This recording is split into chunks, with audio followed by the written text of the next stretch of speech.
editorial semanal, depois de extorquir o governo, o Centrão quer a sua morte.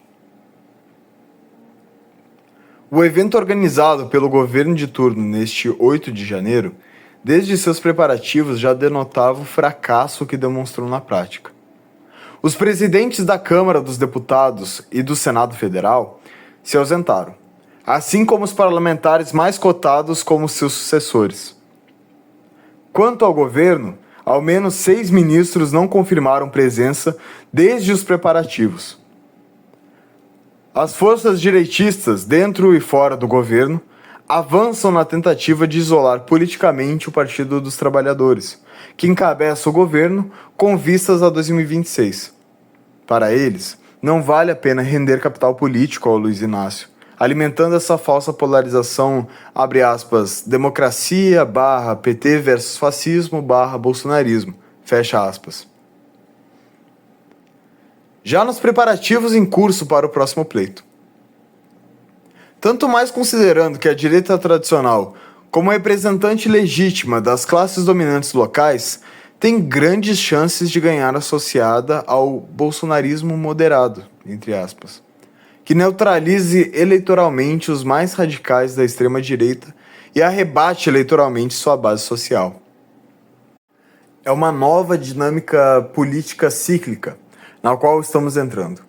O governo, que se viu obrigado a passar aos sequestradores do centrão, entre aspas, bolsonarista, e latifundista por porções cada vez maiores do orçamento e da agenda política em troca de realizar algumas medidas cosméticas ou urgentes para a reação, passará a ser golpeado abertamente pelos mesmos sequestradores, que agora têm interesse na morte mesma deste governo, para que abra caminho à direita tradicional conjugada com um bolsonarismo moderado, entre aspas.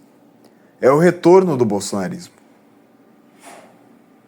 Por falar nisso, segundo os articulistas dos monopólios de imprensa, o governo petista avalia que será preciso, entre aspas, estender mais a frente ampla, fecha aspas, para 2026. Essa teria sido a conclusão de Luiz Inácio. A avaliação é de que o bolsonarismo tende a ganhar uma maioria absoluta no Senado, com a qual a extrema-direita pretende avançar no constrangimento ao funcionamento da Suprema Corte que, no limite, tem a meta de levar à reabilitação dos direitos políticos do Bolsonaro. Frente a isso, a falsa esquerda teria de apoiar governadores e senadores de direita, que se comprometam a não fechar posição com Bolsonaro. Será a repetição no futuro do erro que se está cometendo no presente. São abundantes as comprovações de que a política de conciliação de classes, em geral, e de alianças com o centrão, entre aspas, isto é, de traição ao povo em particular, resultam no fracasso retumbante. Os motivos são vários, mas o fundamental é que tanto o centrão quanto o bolsonarismo são derivações distintas, na esfera política, de uma mesma base social, a saber, da concentração feudal da terra e das relações servis no campo que vigoram ainda hoje.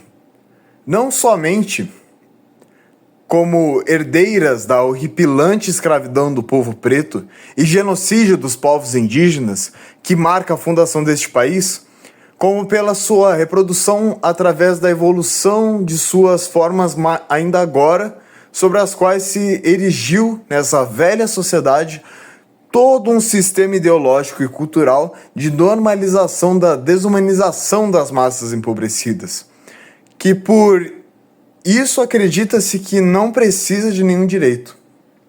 O bolsonarismo e a direita, a que chamam de centrão, serviçal das oligarquias municipais e regionais, têm essa base em comum.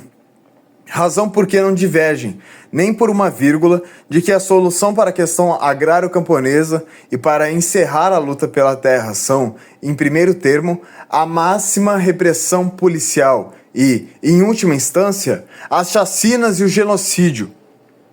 Também são idênticos na opinião de que a solução do problema da pobreza nas metrópoles superpopulosas e da subsequente criminalidade são, em primeiro termo, o aprisionamento mais ou menos indiscriminado e em massa e, em segundo, as chacinas e o genocídio de pobres e pretos, principalmente os jovens. Como é notável, a falsa esquerda, de novo, uma vez mais, está plantando o agravamento da profunda crise social, do padecimento do povo, e prenderá depois apresentar-se como a salvação e continuar assim o ciclo de enganação. Mas encontra, a cada ciclo de frustrações, as massas populares mais conscientes de seu jogo reacionário, e mais cedo do que tarde, terá a pronta resposta. É preciso polarizar, na disputa política e na consciência das massas, a verdadeira contradição principal na esfera política.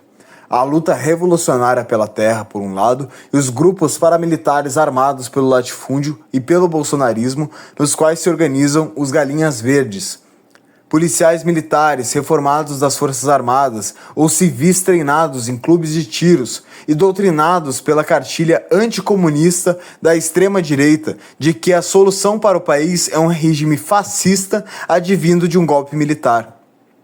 Há centenas desses grupos, que são a ponta de lança das reintegrações de posse ilegais realizadas conjuntamente por tropas das PMs e esses bandos paramilitares da extrema-direita. Ver, por exemplo, Invasão Zero, movimento fascista legalizado e seu permanente ataque aos camponeses pobres de Jaqueira, em Pernambuco.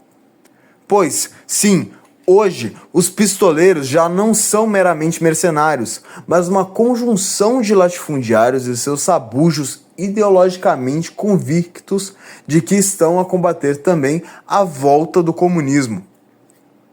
Os mesmos para os quais não basta o regime de governos e a nação tutelados pelas Forças Armadas e que, outro dia, em 2022, devidamente encorajados, estavam plenamente convictos de que era a hora de assaltar o poder político e reinstalar o regime militar no Brasil. Essa gente não desapareceu. Segue cada vez mais ativa e organizada e com as mesmas opiniões, apenas esperando para voltar à cena nacional, e exercitam suas forças contra a luta pela terra. Por isso, é a luta pela revolução agrária, como base da revolução democrática, pendente e atrasada, com que se pode combater com contundência os fascistas, eliminar sua principal base social de reprodução, que é o latifúndio, debilitar a causa fascista e golpista e, de quebra, ao avançar passo a passo, culminar com a libertação do país da dominação do imperialismo que é exercida, principalmente através da concentração feudal da terra, a qual sustenta e reproduz o capitalismo burocrático aqui vigente. Os camponeses pobres, ao lutar por sua terra até o fim, sob direção proletária, estão destinados pelas condições históricas a serem a força principal da Revolução Democrática a realizar o combate ao fascismo, a libertação social e nacional e criar as condições para a completa conformação da nação brasileira e passagem ao socialismo. Por isso, é tarefa dos democratas e progressistas propagandear em larga escala sua luta.